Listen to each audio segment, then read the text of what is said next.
Folks, welcome back to the Wild West Crypto Show. I'm Drew. I'm Brent. And it's time for our weekly segment with Jonathan Keim. Jonathan, you're looking good, buddy. How are you doing?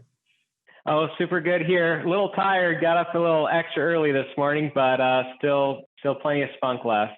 I hear you. I tell you what, past couple of days, we've been trying to get this segment, and we've all been just, we've been harvesting, buddy. We've been harvesting. That's good. Absolutely. So let's dive right into these things.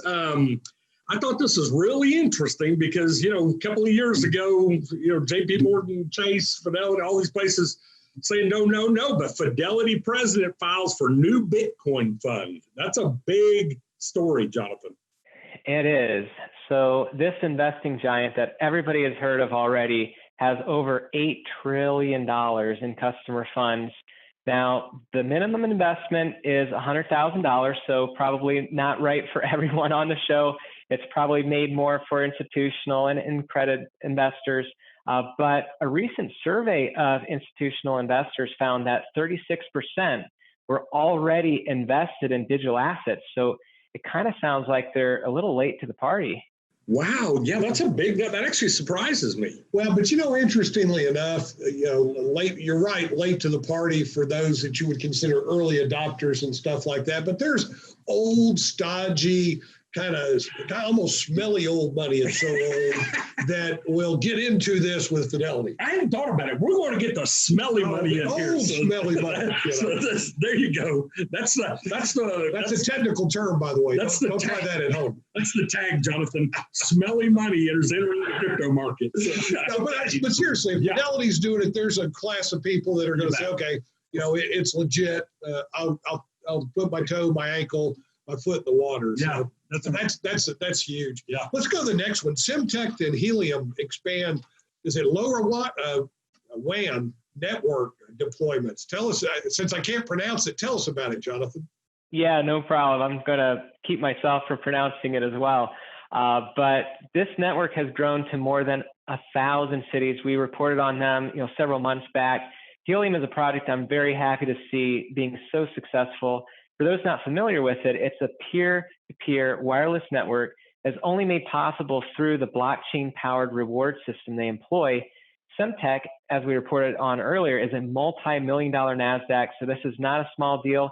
And a quote from their team recognized Helium's unique way of enabling ownership and operation of personal Internet of Things networks like this one, and how it's increasing the global adoption of the protocol. And if you think about it, this is a protocol grown by the users. If you look at all the other protocols out there, with computers and such, it takes a lot of marketing and a lot of industry connections to really push it forward.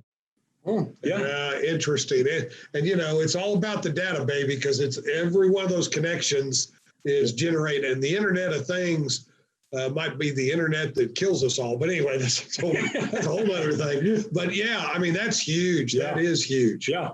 One more of those big steps. So, all right, let's get into this last one. U.S. Representative Darren Soto, and boy, is this timely. He's excited about the recent USPS blockchain voting patent.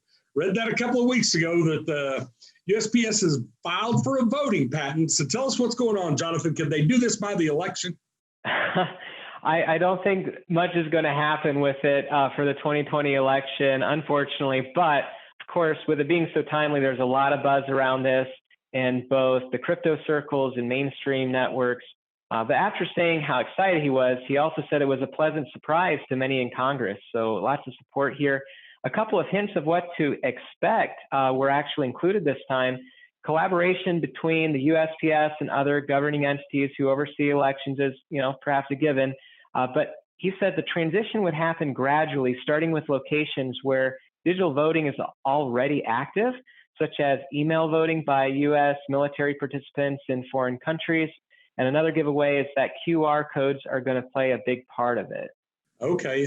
I mean, Jonathan, when we talk about applications for blockchain and everything, I mean, voting is one of the most, it tees up perfectly with this because it's that immutable record that really can't be fudged and cheated. And we all know, even here in Texas, we've had our share of rigged elections, man, going all the way back. And so, getting this done, I hope they really press this forward because it really needs to be done.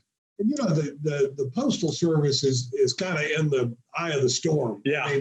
And the reality is, in fact, I was talking to my local postman, and he and I solved the problem in about 15 minutes. Yeah. The basic problem is the post office is basically funding junk mail around the world. Mm-hmm. And if they were able to charge, and Congress, Congress is the only people I know that sets their rates and then yells at them because they don't make any money. But yeah. But this really stands to do well for the post office, because anybody that pays attention knows that they're hemorrhaging cash. I mean, even Amazon, every package they ship for them, they do it at a loss, but they're trying to make it up in volume, which has never worked in the real world. So, yeah. Jonathan, good stories, buddy. I mean, every week it permeates. Crypto's permeating more and more, and we love it. Thanks for reading. It's a beautiful thing. It is, man. It is. You bet. We'll see you next week, buddy.